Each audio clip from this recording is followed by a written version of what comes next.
આજે આપણે દહીં અને સૂજીમાંથી સરસ મજાનો નાસ્તો બનાવીશું. તમારા ઘરમાં નાના બાળકો છે અને નાના બાળકોને કંઈક સરસ મજાનું ખાવાનું મન થઈ રહ્યું છે ત્યારે તમે આ નાસ્તો આરામથી બનાવો. માત્ર ને માત્ર 1 વાટકી સૂજીનો લોટ અને 1 વાટકી દહીંની જ જરૂર છે. જો તમારા પાસે રવો હોય તો રવો થોડો ઝીણો હોય છે અને સૂજી થોડી મોટી હોય છે. રવામાંથી તમે ઇઝીલી લમ્સ નથી રહેતા અને સૂજી હોય તો તમારે વધારે હલાવવું પડે છે. બંનેમાં થોડો ફરક હોય છે. તો આમાં તમારે બંને લઈ શકો છો, રવો પણ લઈ શકો છો અને સૂજી પણ લઈ શકો છો. સૂજી થોડી મોટી હોય અને રવો થોડો ઝીણો હોય છે. બંનેમાં આટલો ડિફરન્સ છે. તો અહીંયા આપણે સૂજી લીધી છે. 1 વાટકી દહીં અને અડધી વાટકી દહીં, અડધી વાટકી પાણી, 1 વાટકી સૂજી. હવે આપણે બધું મિક્સ કરી હલાવી લઈશું. હજી આપણે અડધી વાટકી પાણી ઉમેરવું પડશે. ટોટલ અહીંયા આપણે 1 વાટકી પાણી, અડધી વાટકી દહીં અને 1 વાટકી સૂજીનો લોટ અથવા 1 વાટકી રવાનો લોટ એડ કરવાનો, હલાવી લેવાનો અને સરસ મજાનું ઘટ મિશ્રણ રેડી કરવાનું છે. તો અહીંયા આપણે હલાવી લમ્સ ન રહે એ રીતે આપણે સરસ મજાનું મિશ્રણને રેડી કરીશું. તમે અહીંયા જોઈ શકો છો આપણું મિશ્રણ રેડી છે.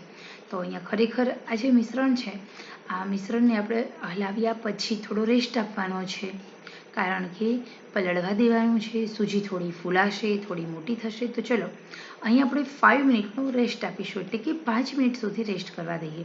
5 મિનિટના રેસ્ટ પછી તમે જોઈ શકો છો કે આપણો એકદમ સરસ મજાનું આપણી સૂજી છે એ ફૂલાઈ ગઈ છે, સરસ સેટ થઈ ગયું છે. હવે આપણે એમાં થોડું પાણી ઉમેરવાનું છે. થોડું એટલે બહુ ઓછું.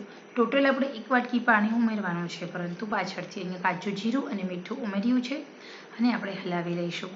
અને 1 પિંચ જેટલા ખાવાના સોડા અથવા તમે ઈનો ઉમેરી શકો છો. અહીંયા અમે ખાવાના સોડા ઉમેર્યા છે આ નાસ્તો બનાવવા માટે, 1 પિંચ વધારે ને ઓકે, નહીંતર અને નમક આટલી વસ્તુ ઉમેરી અને હલાવી લેવાનું છે. આ 3 જ વસ્તુની જરૂર પડે છે અને છતાં પણ તમારો આ નાસ્તો બહુ રેડી થઈ જાય છે. તો હવે આપણે હલાવી લઈશું. બસ થોડી જ વાર માટે આમાં હલાવવાનું છે, જેના કારણે ખાવાના સોડા, નમક અને જીરું આ 3 વસ્તુ એકદમ સરસ રીતે સેટ થાય. દહીં ઘરનું બનાવેલું મોળું હોવું જોઈએ, દહીં ખાટું હોવું જોઈએ નહીં. ઓકે, તો હવે અહીંયા એકદમ સરસ રીતે હલાવી લીધા પછી આ નાસ્તો બનાવી લઈશું. આ નાસ્તો એકદમ સરસ રીતે બને છે અને બહુ જ સરસ મજા. આપણે અહીંયા મિની ઉત્તપમ બનાવવા માટેની નોનસ્ટિક લેવાની છે. હવે એમાં માત્ર ને માત્ર આપણે 1 ચમચી તેલ લેવાનું છે અને એને ફેલાવી દઈએ આવી રીતે.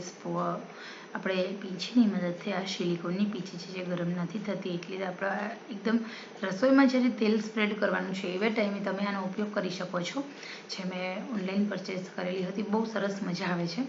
હવે તૈયાર કરેલું છે આપણું બેટર છે, આ ટાઈપનું હોવું જોઈએ. આપણે ફેલાવી દઈશું અને એકદમ મીડિયમ આપણે મિની ઉત્તપમ રેડી કરીશું. આમાં તમે ઓનિયન ઝીણા ઝીણા સમારેલા એડ કરી શકો છો, તમે ટામેટાં એડ કરી શકો છો, તમે ચાહો તેટલા વેજીટેબલ મિક્સ કરી અને આ બેટરમાં એડ કરી શકો છો. પરંતુ મારા સન એટલે કે મારા દીકરા શિવાંશને પ્લેન ઉત્તપમ જ ભાવે છે, જીરા મીઠામાં બનાવેલા. હજી નાનો છે, 4 વર્ષનો છે. એને લંચ બોક્સ રેસીપી આપું છું. આ નાસ્તો મોટાની પણ બહુ ભાવે છે. આમાં તમે ચીલી ફ્લેક્સ અને આજીનો પણ ઉમેરી દો, એનો ટેસ્ટ બહુ સરસ આવે છે. તો હવે આપણે એક બાજુ તમે જોઈ શકો છો આવી રીતે સેજ ચડે એટલે એના કલર ચેન્જ થવાના, આવી રીતે આપણે ફેરવી દેવાનું છે. તો અહીંયા આપણે ઇઝીલી બધા ઉત્તપમને નીચેથી બહુ ચડી જાય એટલે આપણે ફેરવી દેવાના છે અને ઉપર થોડો કલર બદલાઈ રહ્યો છે એ ટાઈમે તમે આરામથી ફેરવશો ને એટલે આરામથી ફરી જાય છે. તો આવી રીતે તમે ફેરવી દો.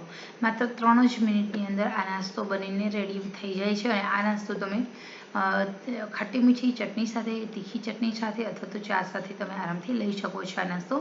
તો ખરેખર મિત્રો, આ સરસ મજાનો નાસ્તો એકદમ ફટાફટ બની જાય છે. ખાસ કરીને જ્યારે લંચ બોક્સમાં તમે આ નાસ્તો આપો છો ત્યારે બાળકોને બહુ મજા આવે છે. આ નાસ્તો 2 થી 3 કલાક પછી પણ ટેસ્ટમાં કશો જ ફરક નથી પડતો.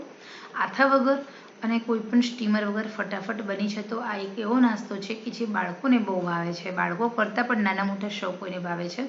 તો ખરેખર આ મિની ઉત્તપમની આ રેસીપી છે, નાના મોટા સૌને ભાવે એવી રેસીપી છે. એકવાર તમે ચોક્કસ બનાવજો.